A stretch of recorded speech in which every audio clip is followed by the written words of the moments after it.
الحمد لله رب العالمين والصلاة والسلام على سيد الانبیاء والمرسلین وعلى آلہ واصحابہ اجمعین اما بعد.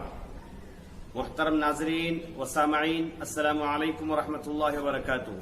آپ جانتے ہیں آندھرا پردیش کے شہر کڑپا، جہاں سے میں آپ سے خطاب کر رہا ہوں اور مخاطب ہوں اور آپ کی خدمت میں حاضر ہوا ہوں، یہاں پر 1953 میں حضرت العلامہ مولانا مفتی سید شاہ محمد یعقوب بغدادی صاحب حسنی قادری بغدادی قبلہ رحمت اللہ تعالی علیہ، جو آپ نے یہاں پر ایک مدرسہ جامع اسلامیہ و یتیم خانہ محمد رسول اللہ قائم فرمایا. اس مدرسے میں الحمدللہ ہزاروں طلباء نے فراغت حاصل کی، فیض یاب ہوئے اور استفادہ انہوں نے اٹھایا. اور اس کے علاوہ دنیا کے اندر آپ جانتے ہیں کہ اہل علم حضرات کے جو خدمات ہوتے ہیں اس کا ہم کوئی معاوضہ ادا نہیں کر سکتے. حضرت والا نے صرف دین کی خدمت کے لیے اس بنجر شہر میں، جہاں یہاں کوئی اپنا ایک حافظ اس مٹی کے اندر پیدا نہ تھا، اس مٹی میں کوئی ایک عالم دین نہیں ہوتے تھے، ایسے وقت میں دوسرے علاقوں سے یہاں حفاظ آیا کرتے، تراویح سنانے علماء آتے تھے. آپ یہاں تشریف لائے، مدراس سے ہجرت کر کے کڑپا آئے اور آپ نے ایک مدرسہ قائم کیا، اور اس کے بعد شہر کڑپا کی مٹی میں الحمدللہ حفاظ پیدا ہوئے، علماء پیدا ہوئے، جید قراء پیدا ہوئے، مفتیان نظام پیدا ہوئے، اعلیٰ علم کے حامل حضرات پیدا ہوئے. یہ آپ کے محنتوں کے کاوشوں کا نتیجہ تھا. آپ نے وہ مدرسہ قائم کیا، الحمدللہ وہ مدرسہ آج بھی قائم و دائم ہے. اللہ اس کو تا قیام قیامت قائم و دائم رکھے. اس مدرسے میں بھی الحمدللہ 160 سے زیادہ طلبہ اور طالبات ہمہ وقتی بھی اور صبح شام کے بھی، دارالاقامہ میں بھی اور بیرونی انداز میں بھی تعلیم حاصل کر رہے ہیں. اور اس مدرسے کے تحت میں الحمدللہ شہر کڑپا کے اندر کئی مقامات پر دیگر مدارس اور شاخیں بھی قائم کی گئی، وہاں پر بھی طلبہ اور طالبات مفت میں تعلیم حاصل کریں. یہ سارا نظام مفت میں ہے. بچوں کو ٹیلرنگ سکھائی جاتی ہے بچیوں کو، اور اسی طرح انہیں کمپیوٹر سکھایا جاتا ہے. مفت میں کھانا پینا، کتابیں، ساری سہولتیں مہیا کی جاتی ہیں. یہ سب آپ مخیر حضرات کے چندوں کے ذریعے سے اور آپ کے ڈونیشنز کے ذریعے سے یہ چیز مکمل ہوتی ہے.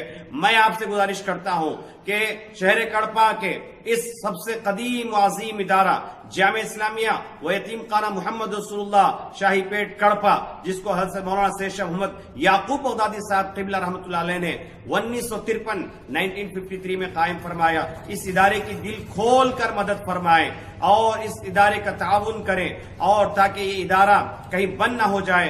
آپ کی امداد کا یہ مستحق ادارہ ہے. خصوصاً میں اہلیان کڑپا سے اور آندھرا پردیش کے اور ہندوستان بھر کے اور باہر جو گلف وغیرہ میں رہتے ہیں، ان سب ہمارے بھائی بہنوں سے میں خواہش کرتا ہوں اللہ کے لیے آپ اس ادارے کی مدد کریں، دل کھول کر تعاون کریں. اللہ آپ کو جزائے خیر عطا فرمائے. اسکرین پر آپ کو نمبر دیے جا رہے ہیں، آپ اس نمبر پہ کال کر کے ہم سے رابطہ بھی کر سکتے ہیں. اور اسی طرح انشاءاللہ عزیز اسکرین پر آپ کو ایک امیج بھی ڈسپلے دیا جائے گا تاکہ آپ اس کے ذریعے سے اکاؤنٹ کی تفصیلات دیکھ لیں. چاہے تو آن لائن آپ وہاں سے اپنا جو بھی ہدیہ ہو آپ بھیج سکتے ہیں، یا فون کر کے ہم سے رابطہ کر سکتے ہیں. آپ فون نمبر نوٹ کر لیں 9440972157. یہ نمبر ہے پرنسپال صاحب کا. آپ ان سے رابطہ کریں.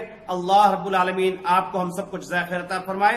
خود بھی اپنے زکوٰۃ عطیات سے اس مدرسے کا استعمال آپ کو فائدہ پہنچائیں، اس مدرسے کی مدد کریں، اور اپنے رشتہ داروں میں، دوست و احباب میں زکوٰۃ وغیرہ تحفے تحائف اور ہدیات کے ذریعے سے دل کھول کر اس مدرسے کے، اللہ کے رسول صلی اللہ علیہ وسلم کے یہ ادارے کا آپ امداد کریں. کیونکہ مدرسہ جو ہوتا ہے نبی پاک صلی اللہ علیہ وسلم کا وہ گھر ہوتا ہے، اور اس میں پڑھنے والے نبی کریم صلی اللہ علیہ وسلم کے وہ مہمان ہوتے ہیں. طلبہ و طالبات کوئی معمول ہستیاں نہیں ہوتے ہیں، یہ حضور کے مہمان ہوتے ہیں.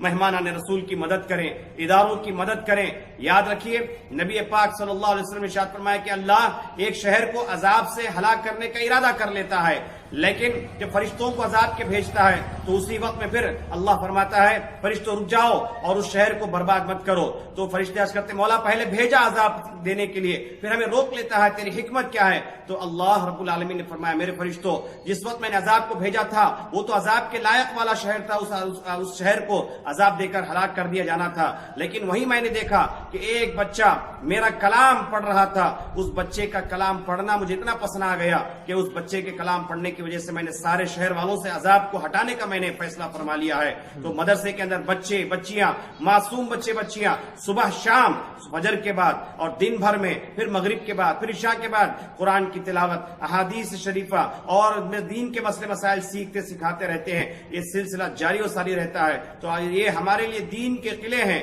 اور اللہ کے عذاب سے روکنے کے یہ ذریعے ہیں.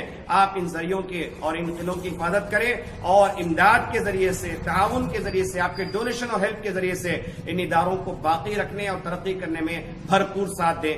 شکریہ. السلام علیکم ورحمۃ اللہ وبرکاتہ.